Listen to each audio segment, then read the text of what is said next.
वहां से कोई निकला होगा तो उनकी नजर पड़ी कि भाई यहाँ कुछ एक्सीडेंट हुआ है। ओके। तो उन्होंने देखा तो मेरा भाई कोई पेड़ के ऊपर लटका हुआ था, ओहो। बेहोश, मतलब उनको कहीं भान नहीं था, बेभान अवस्था में था। और मेरे भाई का वजन 160 केजी था, हैवी बॉडी था। मैंने कई बार कहा है, जिसको करना है वो करके रहेगा, जिसको नहीं करना है वो एक्सक्यूज देगा। 50 एक्सक्यूज होंगे आलस के कारण। जय श्री राम दोस्तों, कैसे हो आप? हमारी चैनल में आप सभी का स्वागत है। मैं हूं आपका दोस्त जयेश वाघेला, फाउंडर ऑफ धार्मिकस्टोरी.com एंड सीक्रेट मिस्ट्रीज। दोस्तों, आज मैं फिर से एक और इंटरेस्टिंग वीडियो कॉल सेशन लाया हूं। भक्त ऑनलाइन है, उत्सुक है अपना अनुभव शेयर करने के लिए। और वीडियो में आगे बढ़ने से पहले आप सभी को बता दूं कि अगर आप भी हनुमान जी से जुड़ा अनुभव मुझसे इंस्टाग्राम वीडियो कॉल पर शेयर करना चाहते हैं तो इंस्टाग्राम की लिंक मैंने डिस्क्रिप्शन में दी है, उस पर क्लिक करिए, मुझे फॉलो करिए और मैसेज करिए। मैं जल्द से जल्द आपसे जुड़ूंगा और वीडियो कॉल सेशन शेड्यूल करूंगा। और अगर आप ईमेल के माध्यम से अपना अनुभव शेयर करना चाहते हैं तो हमारा ईमेल आईडी है dharmikstory@gmail.com। तो चलिए आगे बढ़ते हैं आज के इस वीडियो कॉल सेशन में। नमस्कार सर, जय श्री राम आपको। जय श्री राम। जय श्री आपका बहुत बहुत बहुत स्वागत है आज के इस वीडियो कॉल सेशन में, और धन्यवाद भी जो आप अपना समय निकाल रहे हो और इनिशिएटिव ले रहे हो हमारे हनुमान दादा का अनुभव शेयर करने के लिए। Most welcome.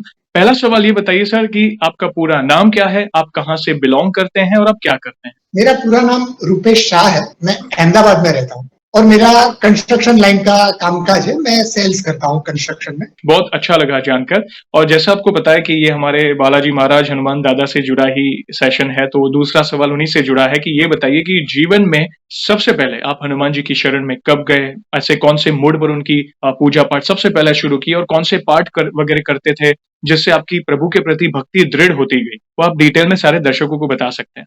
जय श्री राम। इसमें ऐसा था कि मैं 4-5 साल का था, तब मेरे पिताजी मुझे भजन में ले जाते थे, हनुमान जी के भजन में। तब मेरे को पता था कि भाई ऐसे हनुमान जी थे, सीता जी को ढूंढ लाए थे, इतनी स्टोरी पता थी। ज्यादा कुछ पता नहीं था, पर मतलब बचपन से मुझे हनुमान जी के बारे में थोड़ा लगाव था।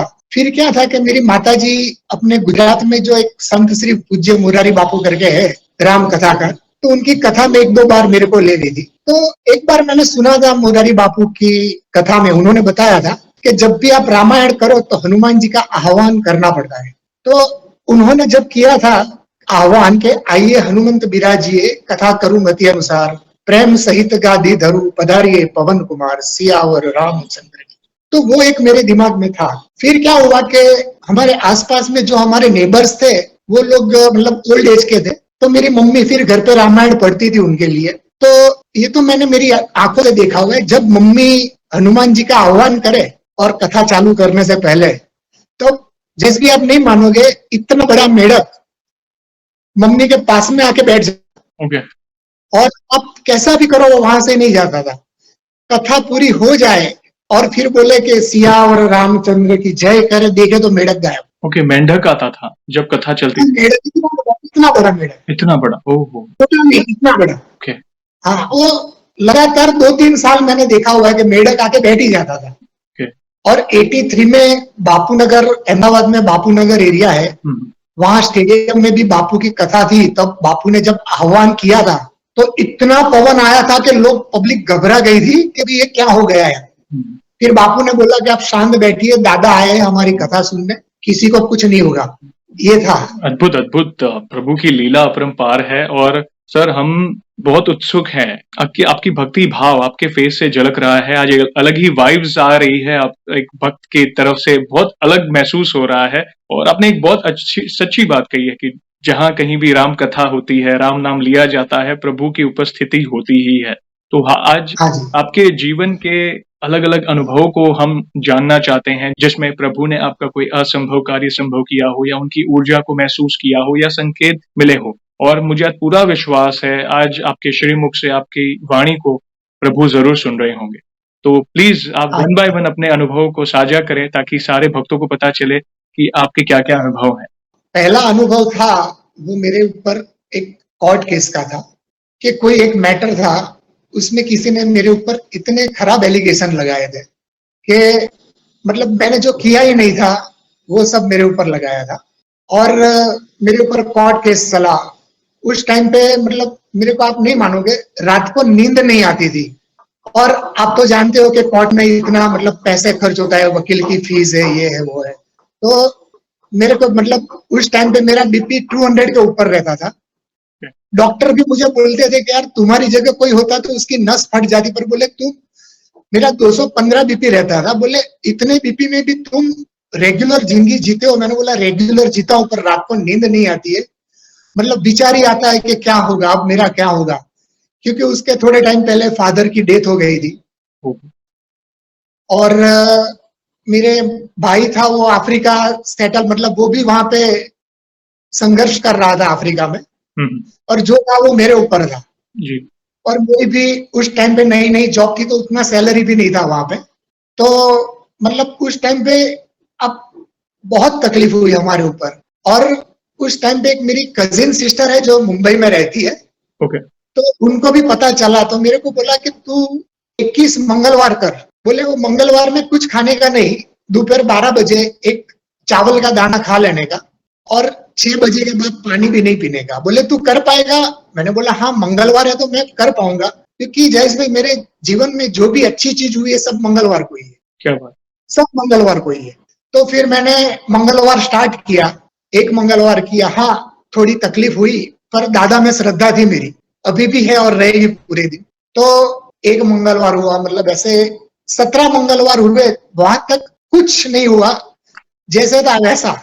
ओके। पर हाँ एक चीज थी कि जब मैं कोर्ट में जाता था तो ऐसा कि भाई जज साहब को मेरे ऊपर बहुत प्रेम भाव है, क्योंकि वो मेरे साथ बहुत शांति से बात करते थे। इवन जब नेक्स्ट टाइम बुलाना हो तो मेरे को पूछते थे कि आप नेक्स्ट टाइम कब आ सकोगे, सामने से पूछते।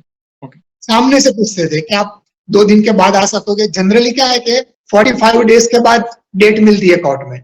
और जैसे ही मेरा 17 मंगलवार पूरा हुआ, मैजिक, मैजिक मतलब जो काम नहीं हो रहे थे वो फटाफट होने लगे, जो हमने सोचा ही नहीं था कि ये होगा ऐसा। और जब फाइनल मेरा केस बोर्ड पर चढ़ा, तब जज साहब ने मेरी फाइल देख के बोला कि भाई आपको कुछ नहीं हो सकता है, आप निर्दोष है, ये साबित हो चुका है। सामने वाले ने बोला कि भाई ये उनको 2 साल की कैद होनी चाहिए, पर जज साहब ने उनको डांटा कि भाई इनका आपके साथ कुछ लेना देना है नहीं, और इनको कहां से जेल होगी, बोले आप लोग चले जाओ, नहीं तो बोले आपको मैं जेल में डाल दूंगा। और जज, और उस दिन फिर क्या हुआ कि जज साहब का जो टाइपिस्ट होता है बाजू में, जब वो जजमेंट देते हैं तो एक आदमी टाइप करता है, तो टाइपिस्ट छुट्टी पे था। तो जज साहब बोले अभी आपको बोले एक टाइम आना पड़ेगा मेरे को, बोले कोर्ट में। मैंने बोला ठीक है साहब आ जाऊंगा।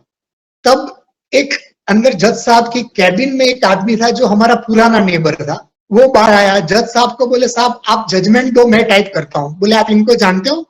बोले हाँ ये बहुत अच्छे आदमी है, हमारे पुराने पड़ोसी है। बोले आपको टाइप करना फायदा? अरे बोले इनके लिए मैं कर दूंगा, आप जजमेंट दे दो क्या देना है। जज साहब ने जजमेंट दिया, उन्होंने टाइप करके दिया, फिर साइन कर दी जज साहब ने, मैंने साइन कर दी। फिर जज साहब बोले अब आप छुट्टे हो। फिर मैं जा रहा था, फिर जज साहब ने बोला है कि भाई रुपेश भाई इधर आइए। मैंने बोला हाँ साहब। बोले मैंने मेरी जिंदगी में ये जो आपके साथ हुआ, बोले मैंने देखा नहीं है। बोले मेरे 30-35 साल की मेरी कैरियर में अब जिस से निर्दोष छूट गए, बोले एक केस तो क्या है सालों साल चलता है, 20 साल 25 साल, तुम्हारी जिंदगी खत्म हो जाएगी पर केस खत्म नहीं होता है। पर बोले वो आपका 1 साल में खत्म हो गया। बोले मेरे लिए बहुत बड़ी ताजुब की बात है। बोले मैं तो बोलता हूँ कि आपके ऊपर भगवान का खूब आशीर्वाद है, भगवान आपके साथ है, ये तो ही ये संभव है, अदरवाइज ये संभव ही नहीं है। प्रभु की महिमा अपार है। होता यह है कि सिचुएशन जीवन में आती है, चैलेंजिंग सिचुएशन आती है, अप्स एंड डाउन्स आते हैं, मगर जब डाउन पीरियड होता है ना, अगर उस टाइम भी अगर आप में धीरज है, प्रभु पर विश्वास है और आपको विश्वास है कि मैंने कोई गलत कर्म नहीं किया, और प्रभु जब आपके साथ है तो किस बात की चिंता। प्रभु आपके साथ है, आपका विश्वास डगमगाया बिल्कुल नहीं। सिचुएशन ऐसी थी कि और दुख हुआ कि उसी टाइम कुछ टाइम पहले आपके पिताजी का भी देहांत हुआ, आपके भाई भी अफ्रीका जाकर वहां पे भी मतलब वो अभी शुरुआत कर रहे थे, स्ट्रगल कर रहे थे जैसे आपने बताया, और हाँ जी, हाँ प्लस जी। आपका बीपी हेल्थ इशू, मगर फिर भी आपने वो विश्वास रखा और पूरे विश्वास के साथ मंगलवार के व्रत किए, प्रभु के नाम का स्मरण किया, और जिसके साथ बालाजी महाराज हमारे हनुमान दादा होते हैं ना, तो उसका कोई बाल भी बाका नहीं कर सकता। बिल्कुल। बाकी जज सामने से आकर किसी से कहे, अपने कहते हैं ना कि भाई ये मैंने 30-35 साल के करियर में पहली बार देखा है कि इतना फास्ट डिसीजन लिया गया। और जब प्रभु साथ होना तब व्यवस्था ऑटोमेटिक हो जाती है। भक्त को हाँ ज्यादा स्ट्रगल नहीं कराते हैं वे, क्योंकि आप हाँ निर्दोष जी, थे और भला वे क्यों आपके साथ वो कोई अन्याय होने देते। बहुत हाँ हाँ। प्यारा अनुभव सर आपने शेयर किया। हम उत्सुक हैं, और भी कोई अनुभव हो तो प्लीज शेयर करें। और एक जो मेरा भाई अफ्रीका गया हुआ था, वो अफ्रीका नैरोबी में गया हुआ था, तो वहां पे उसका जो जॉब था, तो मतलब उसको आसपास की कंट्री में जाना होता था मार्केटिंग के लिए। तो वो नैरोबी से कहीं और जा रहा था, वहां के दो लोकल अफ्रीकन भी थे उसके साथ। तो कहीं कोई मतलब ड्राइवर की गलती से के कोई रीजन से उनकी जो गाड़ी थी वो पूरी खाई में गिर गई। ओहो। तो पता नहीं कैसे एक्सीडेंट हुआ। और एक्चुअली क्या है कि मेरी मेरे भाई को कुछ भी होता है तो मेरी मम्मी को यहाँ पे कुछ होता है कि उसको कोई तकलीफ है। तो मतलब मम्मी ने उसको फोन किया, फोन नहीं लग रहा था। फिर हमने राह देखी, फिर हमको पता चला कि भाई इसका एक्सीडेंट हो गया था। उसके साथ जो दो अफ्रीकन थे वो ऑन द स्पॉट वहां खाई में गिर के मर गए थे। ओहो। उनकी कार भी मतलब पूरी टूट गई थी, जल गई थी खाई में। और 3 दिन के बाद वहां से कोई निकला होगा तो उनकी नजर पड़ी कि भाई यहाँ कुछ एक्सीडेंट हुआ है। ओके। तो उन्होंने देखा तो मेरा भाई कोई पेड़ के ऊपर लटका हुआ था, ओहो। बेहोश, मतलब उनको कहीं भान नहीं था, बेभान अवस्था में था। और मेरे भाई का वजन 160 केजी था, हैवी बॉडी था। तो फिर वो लोग उसको 3-4 दिन के बाद वहां से उठा के वहां की हॉस्पिटल में ले आए। वहां हॉस्पिटल में वो 3-4 दिन मतलब बेभान ही रहा। बाद में उसको भान आया कि अभी नवरात्रि चल रही है, और बोले मैं इतने दिन से बेहोश हूँ। तो उसने फिर डॉक्टर ने बोला कि आप पानी पियो। बोले नहीं, इतने दिन मैंने कुछ नहीं खाया हुआ है डॉक्टर साहब। तो बोले अभी एक दिन नवरात्रि का बाकी है। तो बोले मैं कल से पानी पीऊंगा। तो बोले मेरे 9 दिन के नवरात्रि के उपवास हो जाए। फिर मेरे भाई के साथ मेरी बात हुई तो उसने बताया कि भाई तूने मेरे को जो वो हनुमान जी का यंत्र भेजा था मेरे को, ये क्या था जयश्री, एक हनुमान जी का यंत्र आया था मेरे पास, तांबे का, मतलब ताम्र पत्र पर था। और फिर मैंने पूजा की थी और 101 हनुमान चालीसा किया था वो। और मैंने सोचा कि भाई चलो सिद्ध हो गया। तो मेरा भाई का एक फ्रेंड अफ्रीका जा रहा था, तो मैंने बोला था कि भाई ये भाई को दे देना, मतलब पैक करके दिया था। और फिर भाई को फोन पर बोला था कि भाई ये तू अपनी जेब में रखना, घर पे मत रखना, अपनी जेब में रखना। तो जब भाई के साथ बात हुई तो भाई ने बोला कि यार तुम्हारा जो यंत्र था हनुमान दादा का, बोले वो काम कर गया। बोले मेरे से पतले अफ्रीकन थे वो मर गए। बोले सही में मुझे कुछ होना चाहिए, पर बोले जो यंत्र था हनुमान दादा का, तो बोले मुझे कुछ नहीं हुआ। अब खरोच भी नहीं आई थी उसको, खाली बेहोश हो गया था वही, बाकी ऐसा खून निकला ऐसा कुछ नहीं जयेश भाई। अद्भुत लीला प्रभु की। आपके हाँ भाई, जैसा आपने बताया, 160 किलो उनका वजन, खाई में गिरना, उनके साथ जो थे वो खाई में गिरकर उनकी जान चली गई, मगर आपके भाई पेड़ पे, मतलब वहां पे उनके सब, मतलब वे अटक गए वहां पे और वे बेहोश हो गए। तो इससे बड़ा पूरा लटक चमत्कार और क्या। जो लोग बोलते हैं ना कि चमत्कार नहीं होते, तो इससे बड़ा चमत्कार हम किसे कह सकते हैं। जब साथ हाँ श्री जी, रघुनाथ तो किस बात की चिंता। तो हाँ प्रभु जब साथ होते हैं ना, तो हमें बड़े बड़े असंभव कार्य संभव हो जाते हैं। ये सब हमारी कल्पना से परे है। मतलब अगर हम सोचने बैठे ना कि हम किसी को बोले भी ना कि ऐसा है, तो कोई विश्वास ना करे। मगर हाँ ना करें। हाँ, कि ऐसा हुआ था कि एक मेरे भैया 160 किलो उनका वजन, इतने हेवी वेट, और इस तरह बचना उनका। मगर असंभव को संभव हमारे प्रभु कर सकते हैं। अभी तक यंत्र जो आपने दिया था वो तो एक कैसा माध्यम या निमित्त था, मगर प्रभु साक्षात उसके साथ थे। तो भला उन्हें क्यों कोई खरोच आने देता। और हाँ साथ ही माता रानी का भी आशीर्वाद था, क्योंकि नवरात्र चल हाँ रहे थे। देखो, ये सारी जब हम कड़ियां जोड़ते हैं ना, तो हम सोचने, अरे ऐसा हुआ था, ये कैसे हो सकता है। तो ये प्रभु की अपार महिमा है, जिसे हम हमारे शब्दों में भी कई बार हम एक्सप्रेस नहीं कर पाते। मगर थैंक यू, जो आप जैसे भक्त आगे आ रहे हैं और ऐसे अनुभव ला रहे हैं। भैया और भी कोई अनुभव हो तो प्लीज शेयर करें, हम और उत्सुक हैं आपकी वाणी को सुनने के लिए। और जयेश भी एक मेरे भाई का ही अनुभव है। हम्म। जब वो अफ्रीका गया था तो वहां से कुछ सालों के बाद उसको लंदन जाना था। हम्म। तो लंदन, मतलब लंदन जाने के लिए उसने वहां का जो एजेंट है, कि जो मतलब उसका लंदन का प्रोसीजर कर सके, तो एजेंट को उसने अपना पासपोर्ट दिया हुआ था प्रोसीजर के लिए। और कोई रीजन से मतलब एजेंट मिला ही नहीं, चला गया कि क्या हुआ पता नहीं। तो उसके पास, भाई के पास पासपोर्ट था नहीं। इंडिया का। मतलब वो सालों रहा और नैरोबी की पुलिस को भी पता था कि इसके पास पासपोर्ट नहीं है। जी। तो वो हर 15 दिन आती थी उसके पास और थोड़े पैसे लेके चले जाते थे। फिर वो नैरोबी में कंटाल गया कि यार यहाँ तो पैसे कमाता हूँ उससे तो ज्यादा देने पड़ते हैं। जी। फिर वो वहां से मलावी कंट्री में चला गया। मलावी में थोड़े साल रहा, वहां पे भी ऐसा ही। पर फिर वहां क्या था कि पुलिस वाले ने बोला मेरे भाई को कि भाई हम आपको रिक्वेस्ट करते हैं, हम्म। बोले आपके पास पासपोर्ट है नहीं, बोले आप हमारी कंट्री आज न आज छोड़ दो, दूसरी कंट्री में चले जाओ, बोले हमको ऊपर से प्रेशर है, नहीं तो बोले आप जेल में चले जाएंगे तो फिर निकलना मुश्किल हो जाएगा। राइट। तो मेरा भाई बोले यार मेरे पास पैसे, भाड़े का भी पैसा नहीं है, बोले आप लोगों को मैं दे दे के खत्म हो गया हूँ। तो बोले क्या करूं, बोले मैं। तो वो पुलिस वाला अच्छा निकला, उसने बोला काम करो, मैं बस वाला आपसे टिकट का भाड़ा नहीं लेगा, वो आपको ये बॉर्डर के पार निकाल देगा, फिर आप जानो, आपका काम जाना है। फिर ऐसे वो उतर गया और कोई दूसरी कंट्री में जाके उसने मेरे को फोन किया कि भाई ऐसा हुआ है, बोले बिना पासपोर्ट है नहीं और ऐसे मेरे को निकाल दिया है कंट्री से। तो मैंने बोला कि तू भाई कौन सी कंट्री में आया हुआ है? तो बोले मैं ये कंट्री में आया हूँ। मैंने बोला वहां कोई जो गुजराती अपने फैमिली हो उनको तो मिल और तेरा प्रॉब्लम बात कर, तो पता चले कि भाई कोई हेल्प कर सके तो फिर उसने मतलब एक हमारे समाज का था तो उनको मिला वो, और उन्होंने बोला कि आप एक काम करो, एम्बेसी में जाके मेरा नाम दो, अगर पॉसिबल होगा तो वो आपको हेल्प करेंगे। तो फिर भाई वो कंट्री की एम्बेसी में गया, तो एम्बेसी वाले ने बोला कि भाई इसको, इसमें हमको कोई लेना देना है पासपोर्ट के साथ, क्योंकि आपका पासपोर्ट तो दूसरी कंट्री से गया है। जी। बोले तो भी हम आपको हेल्प करते हैं। उसके 4-5 दिन के बाद मतलब मेरे आत्मा में से आवाज आई कि मैं आज 108 हनुमान चालीसा करूं। क्या बात है। मतलब एक इंट्यूजन हुआ कि आज मेरे भाई का आ जाना चाहिए। फिर सुबह में दादा से मैंने घर पे प्रार्थना की कि दादा आज मैं आपका 108 हनुमान चालीसा करता हूँ, आज मेरे भाई का पासपोर्ट आ जाना चाहिए। क्योंकि पासपोर्ट वाले ने बोला था कि अगर आपका पासपोर्ट आएगा तो 6 महीना भी लग सकता है, 12 महीना भी लग सकता है, हम कोई गारंटी नहीं ले सकते।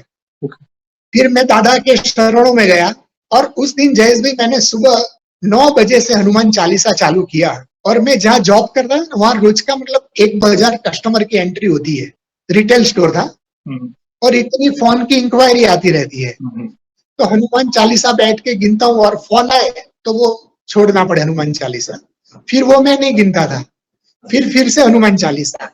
तो ऐसे 108 चालीसा रात को 9:10 पे 108 चालीसा मेरे पूरे हुए। और आप नहीं मानोगे जयेश भाई, मेरी मम्मी का फोन आया, मैंने जैसे हेलो बोला तो मेरी मम्मी इतनी रो गए। मैंने बोला मम्मी क्या हो गया? बोले बेटा भाई का पासपोर्ट उसके हाथ में आ गया। मैंने बोला क्या बात करती है? बोले हाँ भाई को पासपोर्ट मिल गया, बोले अभी तेरे को वो फोन कर रहा है। फिर थोड़ी देर में भाई का फोन आया, बोले भाई मेरा पासपोर्ट आ गया। तो मैंने बोला तेरे हाथ में आ गया? बोले हाँ मेरे हाथ में आ गया, अभी मैं फ्लाइट की टिकट लेने जा रहा हूँ और इंडिया आ रहा हूँ। क्या बात। जयेश भाई मेरा तो मतलब मगज ही काम ना करे। दादा को बोला, मैंने बोला ये आपने कितना जबरदस्त चमत्कार कर दिया कि जो एम्बेसी वाला ने बोला था कि 6 से 12 महीना लगेगा, वो विदिन 4 डेज में इंडिया से उनका पासपोर्ट बन के अफ्रीका गया और वहां पे उसके हाथ में पासपोर्ट आया। अद्भुत। ये मतलब मैंने, मेरे लिए तो दादा से कुछ मांगा ही नहीं है जयेश भाई।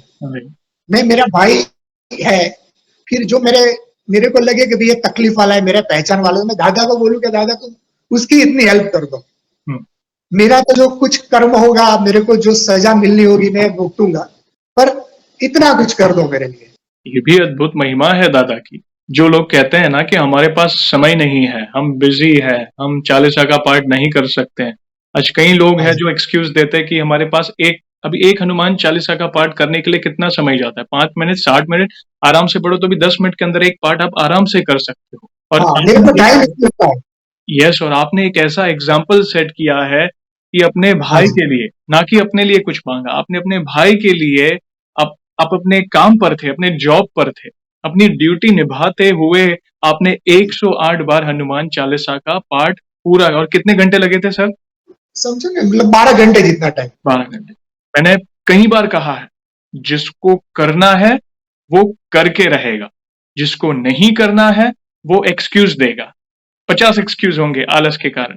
तो धन्य है, नमन है आपकी भक्ति को भैया। आप, मैं सही बोलूं, आज मेरे पास वर्ड्स नहीं है। प्रभु की महिमा अपरंपार है, और आज प्रभु जरूर सुन रहे होंगे आपकी वाणी को, आपके श्रीमुख से हाँ आपके जी। अनुभवों को, कि जिस तरह आपने अपने अनुभवों का वर्णन किया, आज कई लोगों की आंखें खुलने वाली है, काफी मोटिवेशन मिलेगा। बड़े बड़े असंभव कार्य संभव होते हैं हमारी बजरंगबली की महिमा से। प्रभु की लीला अपरंपार है। हाँ बाकी जी। आप कहाँ पे बैठे थे, आपके भैया कहाँ पे बैठे थे, और मैंने कहा और ना। मैं जहाँ काम करता हूँ वहां हमारा 80% का स्टाफ था। मतलब एक मिनट भी वहां फ्री से बैठ नहीं सकते। ओके। कौन मतलब कम्युनिकेशन कॉन्स्टेंटली चलता रहता है, उसमें से भी मैं टाइम निकाल के बैठा हूँ। बिल्कुल मतलब अद्भुत। कोने में जहाँ पे कोई ना हो वहां चला जाऊं, वहां खड़े खड़े हनुमान चालीसा करूँ, ऐसा। बिल्कुल। आज कई युवाओं की आई ओपनिंग होने वाली है आपके अनुभव को सुनकर। हाँ, एक रिसेंट अनुभव अभी 6 महीने पहले का ही है। जी बोलिए। मैं ऑफिस में बैठा हुआ था यहाँ पे, और एक गाड़ी आई बाहर। तो गाड़ी में से एक भाई थे, उन्होंने मेरे को ऐसे हाथ करके बुलाया। हम्म। तो दूर था, मतलब मेरे को क्या आंख की थोड़ी मतलब कमजोर है नजर। ओके। तो दूर से पता नहीं चला, तो नजदीक गया तो वो कोई तांत्रिक जैसा आदमी अंदर बैठा था। ओके। मतलब डरावना, छोटे बच्चे तो डर ही जाओ। फिर उसको मतलब 1 फुट की दूरी पे बैठा, अपने आप हनुमान चालीसा मेरे मन में चालू हो गया। तांत्रिक ने मेरे को क्या बोला, जयेश भाई, बोले यार तुम्हारे साथ तो हनुमान जी है। मैंने बोला साथ नहीं है बापू, अंदर बैठे हैं। हनुमान जी अंदर है। मैंने बोला आपको कैसे पता चला कि मेरे साथ हनुमान जी है? बोले दिखता है तेरे ऊपर हनुमान जी का हाथ है। फिर बात करते करते हनुमान चालीसा मेरा चालू ही रहा।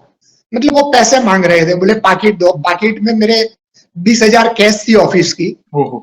और मैंने बोला ये तांत्रिक है, कुछ नजरबंदी करके ले ले पैसा। पर कंटिन्यूस हनुमान चालीसा मेरा चालू था मन में। फिर उन्होंने बोला कि यार चाय पानी के लिए पैसे दे दो। तो मैंने बोला लो 50 रुपए लो। बोले 500 नहीं दे सकते। मैंने बोला भाई ये तो मेरी ऑफिस का है, आप 50 रुपए रखो। फिर मेरे को बोले तुमने दिल से दिए हुए है ना? मैंने बोला दिल से दिए हुए है। अगर आप मेरे को प्रसाद देना चाहते हो तो ये प्रसाद मेरे को दे दो 50 रुपए। तो बोले ठीक है बेटा, प्रसाद तू रख। फिर बोले पर एक चीज है। मैंने बोला क्या? बोले हनुमान जी तेरे साथ है बेटा। मैंने बोला बस दादा का आशीर्वाद है, आपकी कृपा दृष्टि है। और वही 1 महीने के बाद न्यूज़पेपर में आया था कि वो आदमी कड़ी करके, मतलब कड़ी शहर है, कड़ी कलोल, कड़ी में एक आदमी के वहां गया, वहां से 80,000 लेके वो लोग ओहो। पलायन हो गए वहां से। तो उस टाइम पे मतलब मैं बच गया। उन्होंने मेरा मोबाइल मांगा तो मैंने हनुमान चालीसा मैं गिन ही रहा था। मैंने बोला ले लो आप मोबाइल। बोले तोड़ दो। मैंने बोला तोड़ दो। फिर बोले नहीं नहीं नहीं तोड़ना है। बोले तू हनुमान जी का भक्त है, अब मेरे को कुछ नहीं करना है, बस मेरे को रजा दे। मैंने बोला ठीक है बाबू, जय जी। अद्भुत लीला। जिसके साथ हाँ बजरंग बली होते हैं, भला उनका कैसे कुछ बुरा हो सकता है। भले वो जो भी तांत्रिक है, अपनी विद्या तो सीखी होगी मगर उसका गलत उपयोग कर रहे थे वे। हाँ, मगर गलत गलत गलत। जिनके हृदय में राम बसते हैं, जिनके हृदय में हनुमान जी बसते हैं, भला उनका कैसे कुछ बुरा हो सकता है। प्रभु हर कदम पर आपकी रक्षा कर रहे थे। दुनिया की कोई नकारात्मक ऊर्जा आपका बाल भी बांका नहीं कर सकती, आपको छू भी नहीं सकती। एक और अनुभव। अभी अद्भुत, अद्भुत, अद्भुत अभी लीला प्रभु। हनुमान जी को मैं यही प्रार्थना करता हूँ, क्योंकि क्या है कि मैं हर मंगलवार और शनिवार को सुंदरकांड करता था। जी। पर अभी कुछ टाइम से वो सुंदरकांड बंद हो गए। लास्ट मंगलवार को मेरे को 108 हनुमान चालीसा रात को करना था। उस दिन मेरी तबियत खराब हो गई थी हम्म। कि मतलब मैं कंटिन्यूस नहीं बैठ सकता था, तो वो मंगलवार मैंने छोड़ दिया। अभी कल जो मंगलवार है, तो कल मेरा प्लानिंग है कि कल मैं 108 हनुमान चालीसा करूं। और मैं दादा से विनती करता हूँ, दादा मेरी क्या भूल चूक हो गई है कि अभी मैं मंगलवार शनिवार आपका सुंदरकांड नहीं कर सकता हूँ। हम्म। बाकी मैं सुंदरकांड सुनता हूँ तो मैं पागल हो जाता हूँ, मेरे को आसपास की कोई चीज का भान ही नहीं रहता है। हम्म। बस अगर सुंदरकांड चालू रहता है और मैं ऐसे, वो लोग सॉन्ग पे हिलते हैं ना, मैं ऐसे हिलता रहता हूँ। और सुंदरकांड भी जब घर पे ही करता हूँ, तो जब ऐसा आता है कि जब वो हनुमान जी सीता से मिलते हैं, तो हम्म। जो बातचीत होती है, तो मतलब उस टाइम पे मेरे गले से आवाज नहीं निकलती है, पूरा मैं भाव विभोर हो जाता हूँ। कभी कभी आंख में से थोड़ा पानी भी निकल जाता है। मतलब एकदम उसमें लोट पोट हो जाता हूँ, गुजराती में कहे तो। ये आपके भाव है भैया प्रभु के प्रति, और आप भाग्यशाली हो जो आपको प्रभु मिले। वो भाव आप जो कनेक्ट कर पा रहे हो ना, जो एक कनेक्शन फील होता है, एक दृढ़ भक्ति, एक चित्त भक्ति, जिससे प्रभु की हाँ जी, महिमा का गुणगान सुनते ही एक वाइब्रेशन फील होती है, आँख में आँसू आ जाते हैं। कई भक्तों के हाँ साथ जी, ऐसा होता होगा। कई भक्त मुझे हाँ जी, बोलते हैं कि भई मैं हनुमान चालीसा का पाठ सुनता हूँ या करता हूँ तो आँख में पानी आ जाते हैं, या हनुमान जी के दर्शन करता हूँ तो आँख में पानी आ जाते हैं, रामायण पाठ हो, सुंदर का वो क्यों होता है? वो आपका हाँ, कनेक्शन है प्रभु के साथ, वो एक चित्त हो रहे हो, अच्छी चीज़ है वो हो रहा है, ये सबके भाग्य में नहीं है। हम प्रभु के और बराबर, करीब हो रहे हैं, हम प्रभु के और निकट आते जाते हैं। देखो बात करते-करते गूज़बम्प्स आ रहे हैं, मेरे रोंगटे खड़े हो रहे हैं। बहुत अद्भुत लीला है प्रभु की। और एक एक सवाल और पूछना चाहूँगा सर आपसे कि वैसे आपने हमारी चैनल में बाकी भक्तों के अनुभव सुने होंगे, तो उनसे आपको क्या प्रेरणा मिली जिससे आपको भी लगा कि चलो मैं भी अपना अनुभव शेयर करूँ? आप अपने विचार डिटेल में बता सकते हैं। हाँ, जैसे भी जो मेरे साथ हुआ मतलब वो दादा की कृपा से हुआ। फिर बीच में ऐसा टाइम आया कि मैं सब भक्ति भक्ति कम हो गया था। ओके। मतलब वही सुबह में उठ के घर पे दीवा बत्ती करके ऑफिस जाओ, रात को सो जाओ। फिर एक बार मैंने आपकी चैनल देखी, हुँ, इसमें अनुभव देखा, फिर मैंने तुरंत आपको सब्सक्राइब किया ओके। और आपके जो वीडियो थे वो 4-5 वीडियो मैंने देखे। फिर मैंने बोला यार इससे तो अच्छा मेरे साथ भी हुआ है। मैंने बोला मैं क्यों हनुमान जी को भूल गया। तब से फिर मैंने हनुमान चालीसा चालू कर दिया। अभी भी मैं हर रोज आते जाते 11 बार तो गिनता ही हूँ हनुमान चालीसा। क्या बात है! कभी 21 बार हो जाता है। मतलब चालू ही रहता है मेरा। ऑन रोड होता हूँ तो हनुमान चालीसा अपने आप चालू ही हो जाता है। पहले राम की स्तुति चालू होती है, श्री रामचंद्र कृपालु गजमन, फिर हनुमान चालीसा, फिर बीच में कोई कोई सुंदरकांड की चौपाई भी चालू हो जाती है आफ्टर हनुमान चालीसा। नहीं, ऐसा आपने एक बात सही कही। देखो होता है कई बार ह्यूमन टेंडेंसी है, कई बार हम अपने ज़िम्मेदारियों में इतने डूब जाते हैं कि कई बार कुछ चीज़ें जो हम रेगुलर करते हैं, वो कई बार उससे दूर हो जाती। मगर कहते हैं ना भक्त चाहे भगवान को भूल जाए, लेकिन भगवान कभी अपने भक्त को नहीं भूलते। वे किसी न किसी माध्यम से, चलो हम तो माध्यम थे एक वीडियो का, धन्यवाद जो आप इतना सपोर्ट करते, इतना प्यार करते हैं। मगर वीडियो हो या किसी भक्त के माध्यम से या कहीं न कहीं वो आपको वापस कहते हैं ना वो ऑन ट्रैक लाएँगे कि हाँ मेरा जी, भक्त थोड़ा विचलित हो रहा है, कोई प्रॉब्लम नहीं। कोई लीला रच देंगे, कोई ऐसी लीला कर देंगे चुटकी बजाकर कि वो आपकी भक्ति वापस दृढ़ दृढ़ हो जाएगी। बहुत अद्भुत, अद्भुत, धन्यवाद। एक सवाल लास्ट और पूछूँगा, वैसे तो हमारे पास इतना सामर्थ्य नहीं है, मगर फिर भी हनुमान दादा के लिए वन लाइन में अगर कोई बखान करना है, तो किस तरह करना चाहेंगे आप? बस वही सब सुख लहे तुम्हारी सरना, तुम रक्षक काहू को डरना। यस, जब सारे सुख आपकी शरण में हैं, तो हमें और क्या चाहिए और जब आप साथ हैं, तो किस बात की चिंता? और हाँ जैसे मुझे मतलब कोई डर नहीं है जीवन में। लोग कोई भूत से डरता है, इससे डरता है, मुझे किसी का डर नहीं है।